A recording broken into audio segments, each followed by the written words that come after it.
Média en scène continue ici au studio 104 de Radio France avec un programme très chargé cet après-midi où il sera beaucoup question des jeunes, de la relation avec les médias, avec des tables rondes, avec aussi une enquête Ipsos qui a fait le point pour mesurer justement quelle était la relation des jeunes avec les médias, le journalisme et l'information, l'actualité en particulier. Et puis on parlera aussi beaucoup de la question de la formation des journalistes sur les cultures scientifiques, sur les thèmes du climat. On aura donc un volet assez important sur le développement durable et les sciences. Et on terminera par la projection du film Service public au cœur de la rédaction de France Info, le film de Sadia Braclia et Mouloud Ajar. Ce sera à 18h tout à l'heure. Pour commencer cet après-midi ici au studio 104 de la Maison de la Radio et de la Musique, Patrick Veil, historien, directeur de recherche, pour évoquer la diversité et la laïcité dans notre société et aussi dans les médias. On a bien entendu ce matin à l'Agora à quel point les directeurs de rédaction ont été interrogés par les plus jeunes sur la question de la diversité dans les rédactions. Donc la diversité dans la société, c'est quelque chose qui est très important, la représentation aussi de la société sur la place médiatique. Et tout ce qui concerne la diversité aujourd'hui, la place de la diversité dans la société française, on va dire que ce n'est pas quelque chose de nouveau. Patrick Veil, tout d'abord, bonjour et merci d'avoir répondu à l'invitation de Média en scène. Si je prends la République de la diversité que vous avez écrit en 2005, si on le relit aujourd'hui, alors évidemment, en 17 ans, il y a des choses à la marge qui se sont passées, mais dans l'état d'esprit général, on a l'impression que ce texte aurait pu être écrit l'année dernière. Je vais vous donner un exemple. J'enseigne aux États-Unis aussi depuis 2008. Et là-bas, vous savez, il y a l'affirmative action qui est en train d'ailleurs d'être remis en cause par la Cour suprême. Mais il y avait quelque chose qui a été développé dans des États, le Texas, la Californie, la Floride, qui me parlait pour la France. C'était que si on était dans les 10% les meilleurs de son lycée, on avait le droit d'accès à l'université automatiquement, en fonction de ses résultats à la fin du lycée. Alors évidemment, comme il y a des quartiers avec différents groupes, à partir de groupes ethniques, comme on dit aux États-Unis, à partir de ce régime-là, qui n'était pas un régime de préférence selon l'origine, mais de bons résultats dans chaque lycée, il y avait la diversité dans l'université. C'est passé, ça a été voté en France, mais ça a été enlevé ensuite. Vous voyez, ça a été voté que si on est dans les meilleurs élèves de son lycée, vous pouvez rentrer dans les filières sélectives, les prépas, les IEP, les IUT. C'est là que se fait la socialisation de l'élite. Il y a des écoles de journalisme, il y a des Sciences Po, il y a les grandes écoles. Et c'est là que se fait les liens, les réseaux pour entrer, pour avoir les bons stages, etc., et qui va entraîner des recrutements. Bon. Alors moi, j'ai essayé de participer à la diversité. Je suis cofondateur d'un média qui s'appelle Street Press, qui recrute des jeunes dans les quartiers, leur fait faire des enquêtes, etc., et qui est devenu un média reconnu, Street Press. Mais évidemment, on peut faire beaucoup plus. Et il ne faut pas faire beaucoup plus en disant, vous voyez, en prenant un établissement et en faisant une belle photo dans laquelle il y a un peu de diversité, etc. Non, il faut faire quelque chose qui a un impact sur l'ensemble du territoire. Je dirais que la France, elle est diverse depuis l'origine, puisqu'il y a les départements d'outre-mer.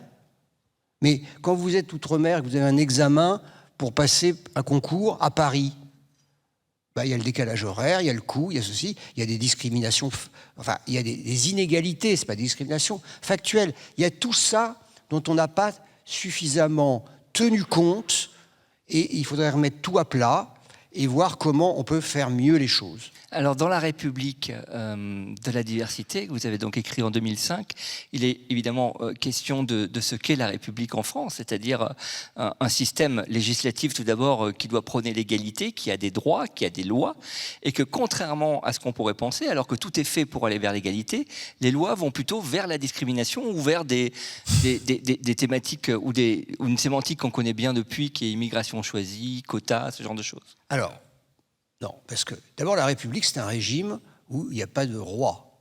Il n'y a pas de famille royale. On aime bien la famille d'Angleterre, mais je ne suis pas sûr qu'on aimerait que les Bourbons reviennent chez nous. Bon. Donc d'abord, être républicain, c'est avoir été, entre 1875, au moment de la Troisième République, pour un régime où il n'y a plus de monarchie, plus d'empire, plus d'autorités qui ne viennent pas de l'élection par le peuple. C'est ça. Et alors, à partir du moment où il y a une élection par le peuple, c'est le peuple qui fait les lois. C'est lui qui fixe par ses représentants l'orientation du pays. Bon, alors, il y a pu y avoir des discriminations, mais aujourd'hui, dans la loi, en principe, tous les Français sont égaux. L'immigration, c'est autre chose, c'est pas des Français. Bon, donc, vous avez des politiques d'immigration qui ont pu faire des préférences, mais franchement, il y a eu des batailles sur ce sujet que je raconte dans beaucoup de mes livres, et la France a plutôt, contrairement aux États-Unis, respecté. D'ailleurs, quand vous regardez la population française, aujourd'hui, elle est l'expression de cette diversité de l'origine des immigrés. Il y a eu, bien sûr, la masse d'Européens qui sont venus de Belgique, d'Italie, du Portugal, d'Espagne, et puis des anciennes colonies, de l'Empire colonial. Voilà, ça fait une diversité. Bon. Maintenant, ça ne veut pas dire qu'il n'y a pas des pratiques discriminatoires. Ça ne veut pas dire qu'il n'y a pas du racisme, qu'il n'y a pas des discriminations. Donc, c'est pas dans la... C'était dans la loi sous la colonisation. La colonisation, c'était un régime discriminatoire en lui-même. Mais depuis qu'il n'y a plus la colonisation, toute discrimination est illégale. Donc, en fait, le problème, c'est de les combattre quand elles existent. Mais alors, comment expliquer souvent qu'il y ait cette relation presque de complexe d'infériorité par rapport aux grandes écoles? C'est-à-dire qu'aujourd'hui, typiquement, les grandes écoles essayent d'introduire de la diversité dans leur rang, mais curieusement, de l'autre côté, ceux qui incarnent la diversité ne vont pas forcément vers les grandes écoles parce qu'ils n'y croient pas, parce qu'ils pensent que c'est truqué d'avance, parce qu'on est quand même dans une... Alors d'abord, ce que je voudrais dire, c'est que moi, je suis en fac depuis que j'ai été élu au CNRS, et que les facs, c'est formidable. Et qu'il y a des excellents professeurs, et qu'il y a des excellents étudiantes et étudiants, je le vois tous les jours, et qu'il faut arrêter de dire qu'il y a que les grandes écoles. Ça n'est pas vrai.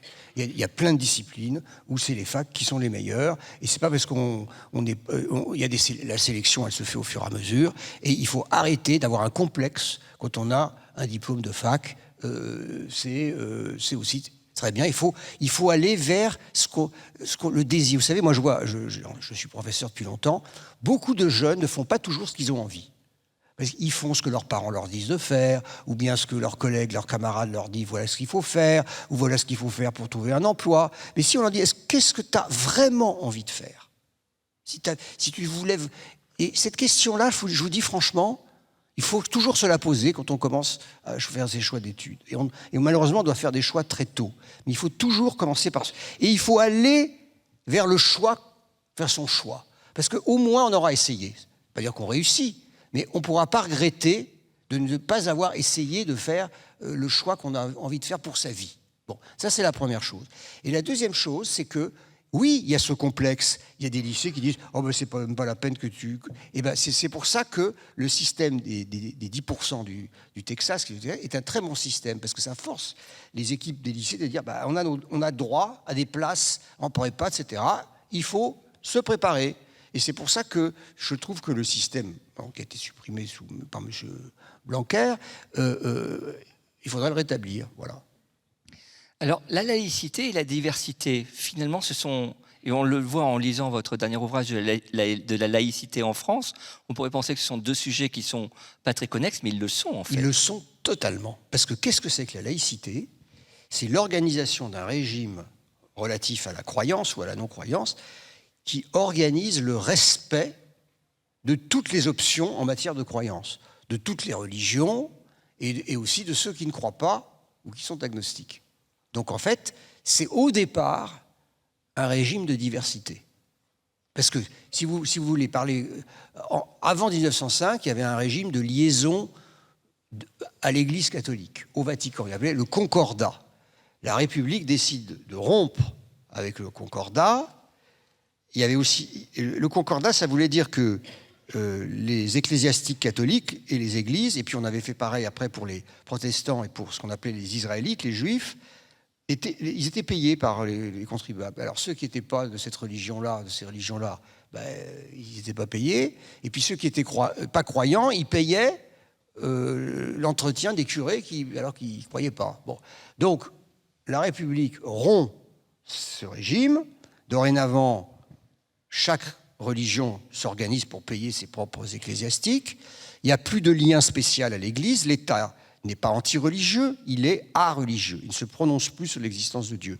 Et on organise les choses de telle façon que toutes les croyances sont respectées. Voilà, c'est ça la laïcité. D'ailleurs, vous dites quelque chose de très juste, c'est que si on fait un sondage ici ou ailleurs, même, enfin, je veux dire, c'est pas vous offenser de dire ça, hein, mais on est bien en peine de définir aujourd'hui la laïcité. Oui, alors je vais essayer de le faire en 2 minutes. Bon, la laïcité, c'est le droit de croire ou de ne pas croire sans pression. Le sans pression est très important. Parce que si vous, ça a été expliqué par ceux qui ont fait la loi, si vous déclarez par exemple le droit de propriété, et puis si quelqu'un vient s'installer chez vous et vous n'avez aucun moyen de le faire sortir, c'est une proclamation bidon. C'est pareil pour la liberté de croire ou de ne pas croire, ou la liberté de culte. Si vous n'avez pas un moyen de la protéger, et donc c'est prévu par la loi, et ça c'est des dispositions qui ont été oubliées souvent, si quelqu'un fait pression sur vous pour vous forcer à porter un signe religieux ou pour vous en empêcher, ou avoir une pratique religieuse ou vous empêcher, cette personne peut aller en prison. Et vous, si vous faites pression, vous pouvez aller en prison. Et de même, la laïcité, c'est la séparation de l'État qui est neutre et des églises. Alors, si vous troublez une cérémonie religieuse, vous risquez l'amende ou la prison. Mais si un ecclésiastique se met à menacer des enfants, de les priver de première communion, comme ça s'est passé après 1905, s'ils étudient dans certains livres d'histoire, s'il y a une menace sur un prof, etc., c'est pareil. L'ecclésiastique qui fait ça risque l'amende ou la prison. Donc c'est des libertés, mais c'est des libertés organisées.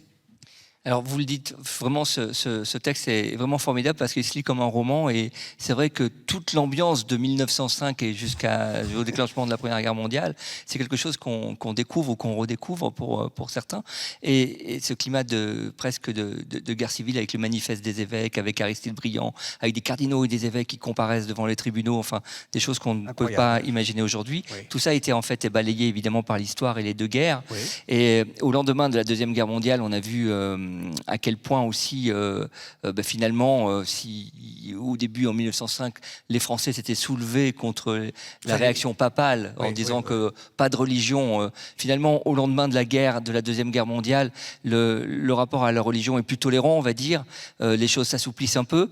Et puis, vous le décrivez très bien, cette loi de 1905, elle reste encore là, elle s'enrichit du texte de la Constitution de 1958. Oui. Et voilà, pardon pour cette intro un peu longue qui arrive à la question, c'est que aujourd'hui, cette loi pourrait être utilisée dans le cas de violences de la société, des violences religieuses, et qu'elle ne l'est pas. Absolument, elle est méconnue. Elle est méconnue.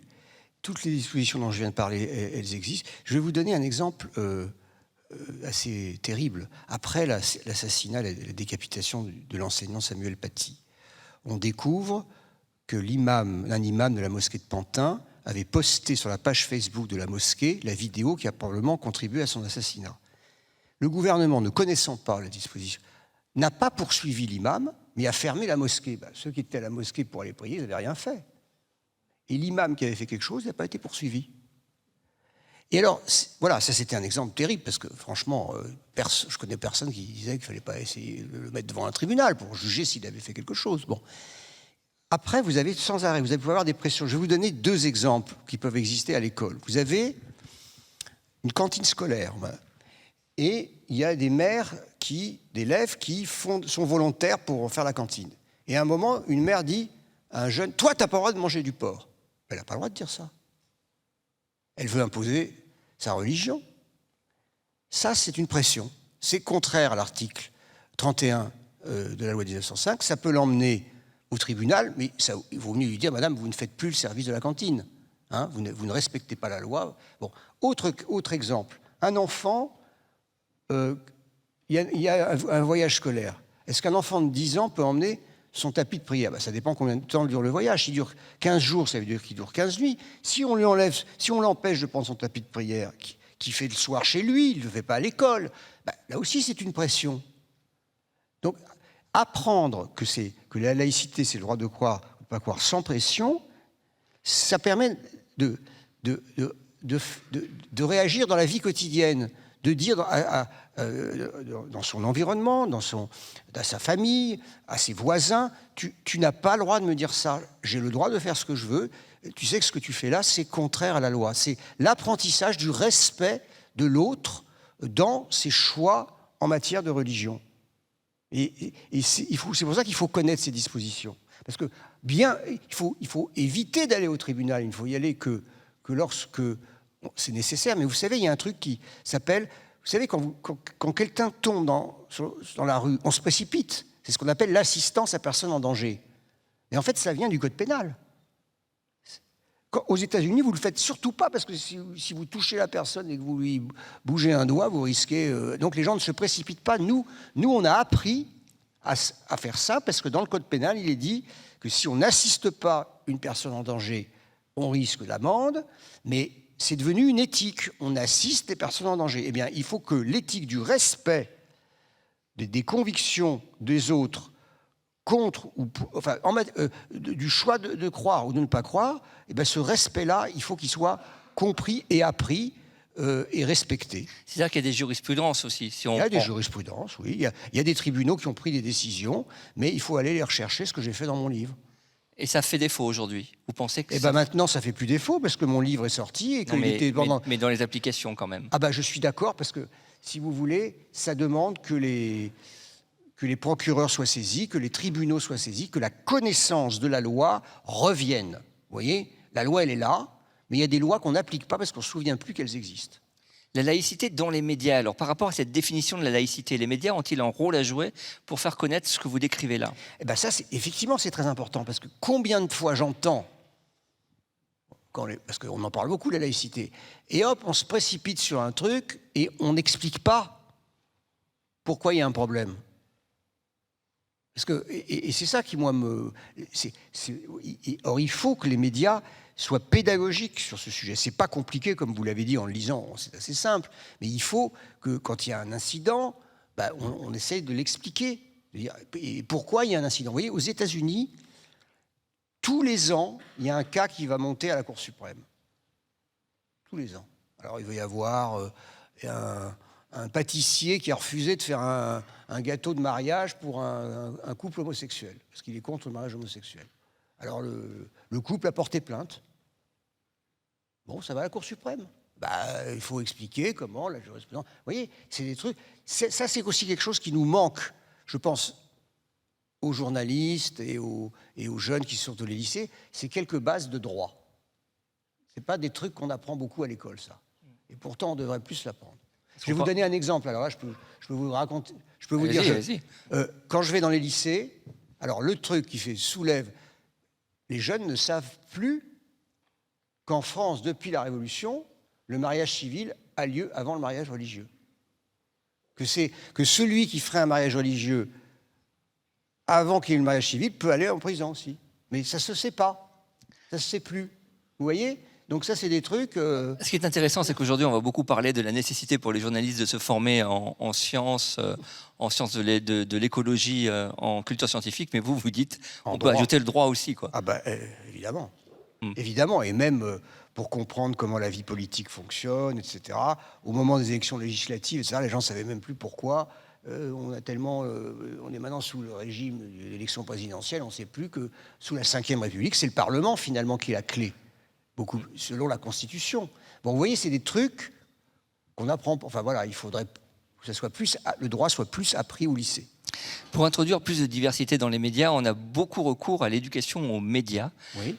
Vous êtes aussi très investi, puisque vous êtes un des fondateurs de Bibliothèques sans frontières. Je suis le fondateur. Le fondateur, pardon. De Bibliothèques sans frontières. Je ne voulais pas vous offenser. Le fondateur de Bibliothèques sans frontières, qui s'investit énormément et qui vient d'ailleurs de sortir un nouveau kit d'éducation aux médias. Ça, c'est une valeur qui, pour vous, est essentielle? Oui, parce que nous battons pour l'accès à la connaissance. Or, aujourd'hui, il y a des fake news. Bon, il y a des fake news et il faut donc apprendre. On essaye d'apprendre du mieux que l'on peut, aux jeunes notamment, à disséquer les informations, à voir comment on fait pour repérer une fake news. Vous voyez ? Donc en fait, c'est notre association belge qui a développé un kit, et que maintenant, nous, on a récupéré en France et tout notre réseau, pour éduquer les jeunes à bien décrypter ce qu'ils reçoivent sur les réseaux sociaux, etc., pour ne pas se laisser prendre, et pour repérer la bonne de la mauvaise information. Pas du point de vue de la bonne de la mauvaise, c'est l'information vérifiée. On parle évidemment peu, là, tout de suite, de la diversité dans les rédactions, parce que ce n'est pas le thème de recherche de Patrick Weil, mais évidemment, c'est un sujet qui va revenir dans le courant de l'après-midi. Et la diversité, ce n'est pas seulement, évidemment, la diversité issue de l'immigration, son étude, mais il y a aussi la ruralité, il y a aussi le handicap. Ce sont des questions extrêmement importantes également, qui sont aussi dans le débat. Il nous reste 5 minutes pour des questions dans la salle, pour celles et ceux qui veulent poser une question à Patrick Weil avant d'enchaîner. Je vois une main qui se lève. Merci pour votre exposé passionnant. Est-ce que la laïcité à la française est une exception mondiale, et pourquoi? Et qu'est-ce que vous pensez de la manière dont le monde anglo-saxon gère tout ça? Est-ce qu'il y a un apport? Est-ce qu'on devrait s'en inspirer pour partie ou pas? C'est formidable votre question, parce que en fait, tous les régimes sont exceptionnels, et justement, il n'y a pas un modèle anglo-saxon. Nous, on est beaucoup plus proche du modèle américain que les Anglais, par exemple. Parce que les Anglais, il y a une religion officielle. Le roi d'Angleterre qui vient d'être intronisé est aussi intronisé comme chef de l'église anglicane. Et donc, il y a une religion officielle. Aux États-Unis, on a une grande proximité, parce que nous avons regardé le modèle américain avant de faire la loi de 1905, et eux, ils ont la séparation. Il y a ce qu'on appelle la clause du non-establishment. Il n'y a pas d'église établie aux États-Unis. Donc on a beaucoup plus, j'ai tout un chapitre sur les États-Unis dans mon livre, on a une grande proximité en droit, mais pas du point de vue de l'histoire politique. Pourquoi? Parce que dans le triangle qu'il y a toujours dans ce domaine entre l'individu, le groupe religieux et l'État, les États-Unis ont été constitués par des groupes religieux qui fuyaient l'État anglican, justement l'Angleterre, et la persécution des minorités. Et donc quand il y a un problème, ils pensent toujours qu'il y a une intrusion de l'État dans les affaires, que l'individu est protégé par le groupe religieux contre l'intrusion de l'État. Alors qu'en France, comme nous, on a construit notre modèle contre l'intrusion du Vatican et de l'Église catholique, dès qu'il y a un problème, c'est l'État qui apparaît comme le protecteur de l'individu contre le groupe religieux. Donc on va tendance à dire attention au groupe religieux. Mais du point de vue du droit, on est beaucoup plus... La relation France-Amérique est plus forte que la relation de l'Amérique ou de la France à l'Angleterre. Une autre question?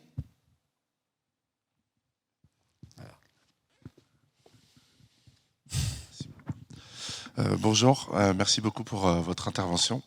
Je voulais revenir sur la définition que vous avez donnée de la laïcité, qui m'a semblé très juste à mon sens. Comment vous expliquez un peu le changement de sens que le terme laïcité a pu avoir au sein du débat public? Car c'est vrai qu'on a l'impression que parfois certains politiques ou certains intervenants se cachent derrière le mot laïcité pour s'attaquer à certaines communautés, comme la communauté musulmane par exemple. Écoutez, ce que je remarque, et je l'ai remarqué parce que j'ai fait ce livre, c'est d'abord l'ignorance généralisée. Les gens parlent de la laïcité sans avoir lu la loi. Ils ont lu les 2 premiers articles, puis après ils s'arrêtent. Ils pensent qu'ils ont tout compris dans la loi. D'ailleurs, en 1905, le mot laïcité n'apparaît pas. Pas dans la loi. Donc, ils croient savoir parce qu'ils ont lu les 2 premiers articles. Alors ça, c'est la première chose. Et ils croient savoir. Et je vais vous donner un exemple par rapport à l'islam. Dans la première intervention qu'il a faite en recevant les représentants des cultes, le président de la République, en la fin 2017, a dit « Le problème de la loi 1905, c'est qu'il n'y avait pas l'islam à l'époque, etc. » Patatras, ignorance. Il y avait déjà l'islam, il y avait l'Algérie, il y avait 3 millions de musulmans en France, et il y a un débat à l'Assemblée, au Parlement, au Sénat. Faut-il mettre l'Algérie dans la loi de 1905 ? Eh bien, ils disent oui.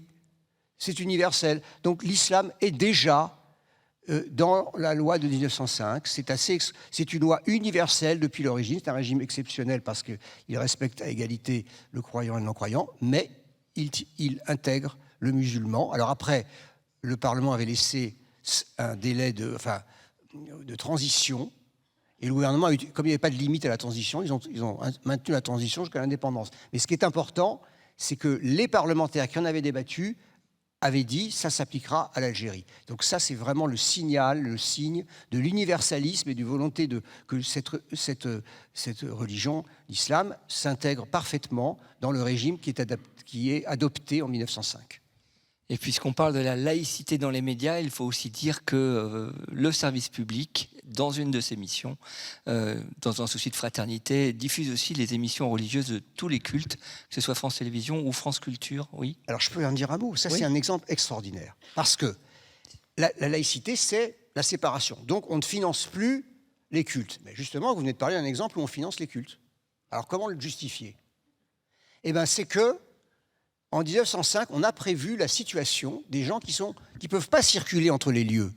Si vous respectez la liberté, vous pouvez sortir d'ici, aller dans un lieu de culte. Mais quand vous êtes à l'armée, quand vous êtes en prison, quand vous êtes à l'hôpital, vous ne pouvez pas sortir pour aller prier. Donc on a prévu des aumôniers payés par le contribuable pour vous permettre d'exercer à titre individuel votre foi. Eh bien, on a dit finalement, on aurait pu dire, on ne finance pas les émissions de la radio-télévision parce que c'est contraire à la séparation. Eh bien, on a dit, ça fait plutôt partie de ces exceptions. Pour les personnes âgées, pour les personnes malades, pour ceux qui ne peuvent pas sortir de chez elles pour aller sur un lieu de culte, on va organiser un service quasiment d'aumônerie. Finalement, la radio et la télévision, c'est un service d'aumônerie publique. Voilà. C'est une belle conclusion. Pour l'émission du dimanche, voilà. De la laïcité en France et chez Grasset, Patrick Veil, un grand merci d'être venu ici à Média en Seine. Merci. Dans un instant, la suite avec Nick Newman qui va venir nous parler des relations avec les médias et les jeunes, comment les médias peuvent capter l'attention des jeunes.